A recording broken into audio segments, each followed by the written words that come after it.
আজ সকাল সকাল আমরা চলে গিয়েছিলাম দক্ষিণেশ্বরে। তার জন্য বেলঘড়িয়া স্টেশন থেকে অটো রিজার্ভ করেছিলাম, যার দাম পড়েছিল 120 টাকা। আমরা তিনজনে মিলে গিয়েছিলাম দক্ষিণেশ্বরে। আমার মেয়ে দেখো কি সুন্দর হাসি হাসি করতে করতে যাচ্ছে, ও খুব এনজয় করেছিল।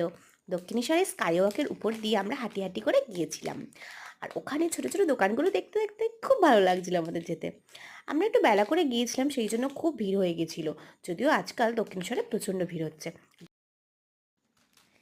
আমরা তিনজনে মিলে চলে গেলাম ভিতরে, গিয়ে ফোন আর জুতো জমা দিয়ে চলে গেলাম মায়ের দর্শন করতে। মায়ের দর্শন করে এসে আবার ফোন আর ব্যাগ নিয়ে নিলাম।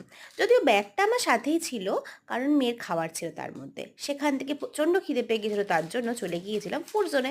দেখো মেয়ে কেমন বেবি শার্কের মতো হাঁটতে হাঁটতে যাচ্ছে। এই চলে এসেছি আমরা ফুড জোনের একটি হোটেলে, আর সেখানে নিয়ে নিয়েছি কচুরি আর ডাল। এটা এখানে আসলে খেতেই হয়। তোমরা জানিও আজকের ব্লগটা কেমন লেগেছে।